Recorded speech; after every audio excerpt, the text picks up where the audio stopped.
Author buzz. Washington Irving, April 3, 1783 to November 28, 1859, was an American short story writer, essayist, biographer, historian, and diplomat of the early 19th century. He is best known for his short stories Rip Van Winkle, 1819, and The Legend of Sleepy Hollow, 1820, both of which appear in his book The Sketchbook of Geoffrey Crayon. Gent. He is also well known for his biography of 5 volumes on George Washington, the first president of the USA.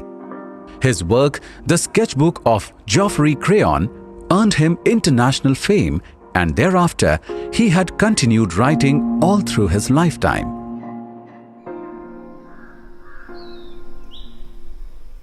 About 2 miles from Tarrytown, there is a quiet little valley. Some say that the place was bewitched during the early days of the settlement.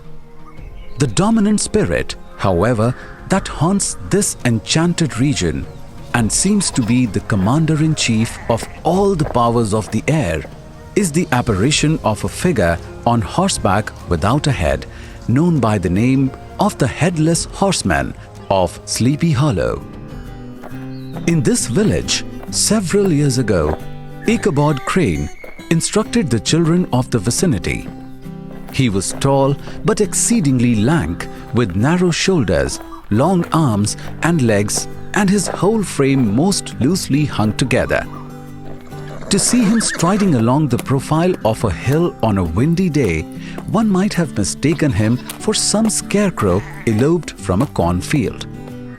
When school hours were over, he was, according to country custom in those parts, boarded and lodged at the houses of the farmers, whose children he instructed. He assisted the farmers occasionally in the lighter labors of their farms.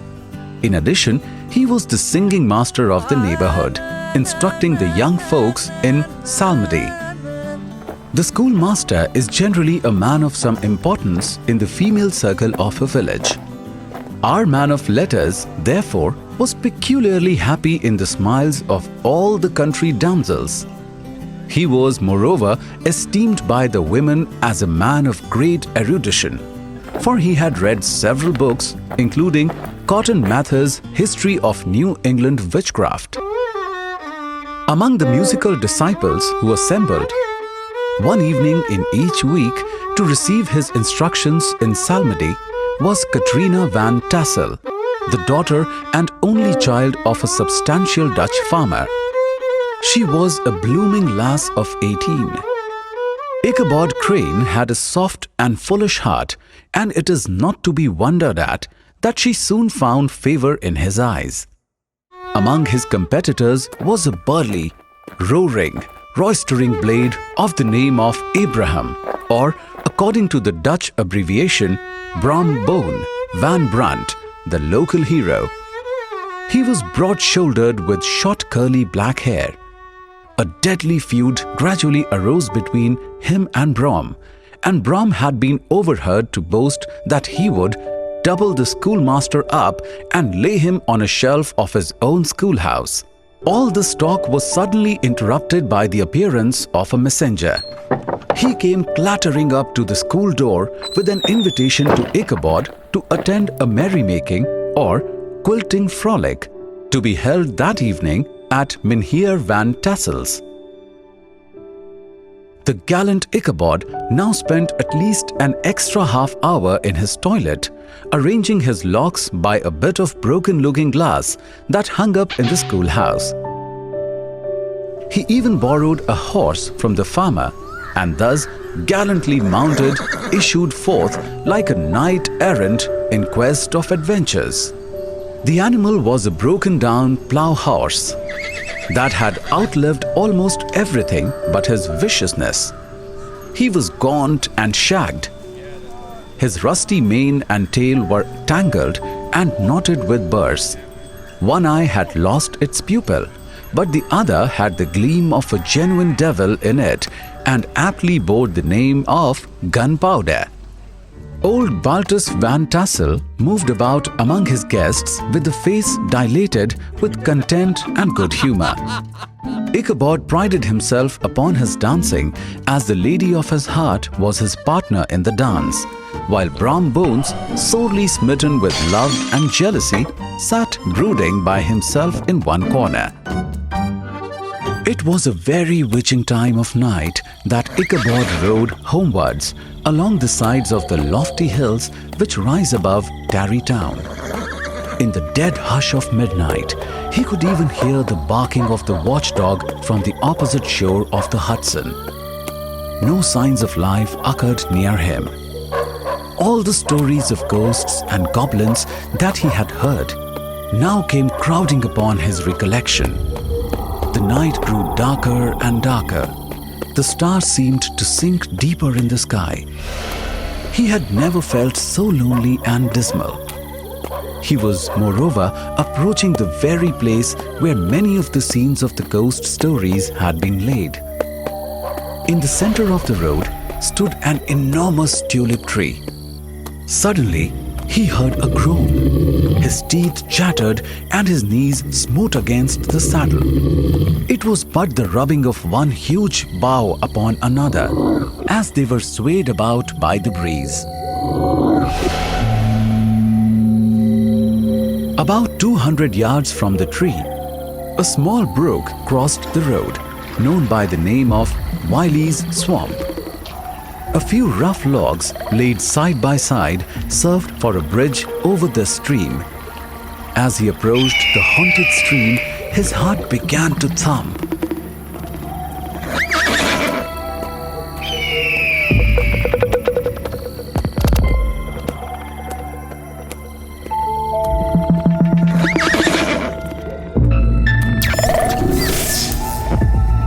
He gave his horse half a score of kicks in the ribs and attempted to dash briskly across the bridge.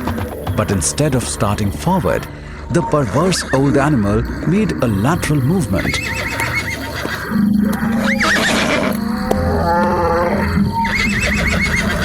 Ichabod jerked the reins on the other side and kicked lustily. It was all in vain. His steed started, it is true, but it was only to plunge to the opposite side of the road into a thicket of brambles. In the dark shadow of the grove, he beheld something huge, misshapen, black, and towering. It stirred not, but seemed gathered up in the gloom like some gigantic monster. What was to be done? To turn and fly was now too late, and besides, what chance was there of escaping a ghost or goblin, if such it was, which could ride upon the wings of the wind? Summoning up, therefore, a show of courage, he demanded in stammering accents, "Who are you?" He received no reply. Once more, he kicked the sides of the immovable gunpowder and, shutting his eyes, broke forth into a psalm tune. Just then, the shadowy object of alarm put itself in motion and stood at once in the middle of the road. Ichabod now quickened his steed in hopes of leaving him behind. The stranger, however, quickened his horse to an equal pace. Ichabod pulled up and fell into a walk, thinking to lag behind. The other did the same. His heart began to sink within him. On mounting a rising ground, which brought the figure of his fellow traveler in relief against the sky, Ichabod was horror-struck on perceiving that he was headless. But his horror was still more increased on observing that the head, which should have rested on his shoulders, was carried before him on the pommel of his saddle. His terror rose to desperation.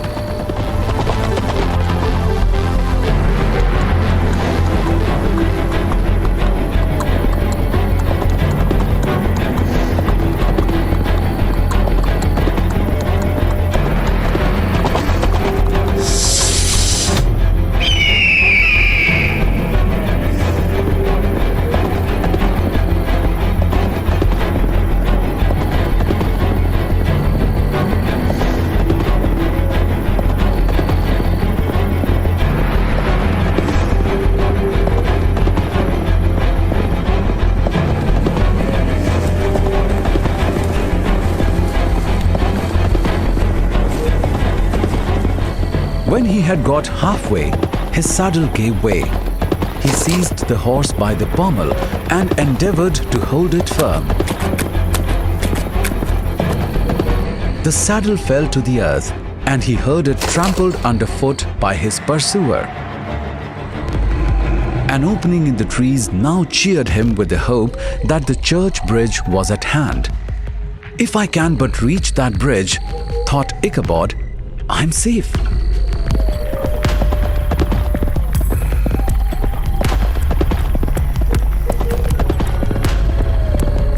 Just then he heard the black steed panting and blowing close behind him. He even fancied that he felt his hot breath. Ichabod cast a look behind to see if his pursuer should vanish, according to rule, in a flash of fire and brimstone. Just then he saw the goblin rising in his stirrups and in the very act of hurling his head at him. Ichabod endeavored to dodge the horrible missile, but too late. It encountered his cranium with a tremendous crash. He had tumbled headlong into the dust. The next morning, the old horse was found without his saddle, soberly cropping the grass at his master's gate. An inquiry was set on foot, and after diligent investigation in one part of the road leading to the church was found the saddle trampled in the dirt. On the bank of a broad part of the brook was found the hat of the unfortunate Ichabod, and close behind it a shattered pumpkin, but his body was not discovered.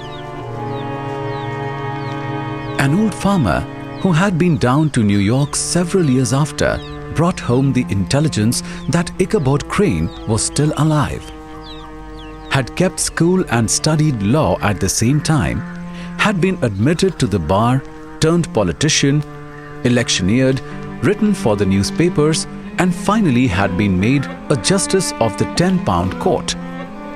Brom Bones, too, was observed to look exceedingly knowing whenever the story of Ichabod was related, and always burst into a hearty laugh at the mention of the pumpkin. His behavior led some to suspect that he knew more about the matter than he chose to tell.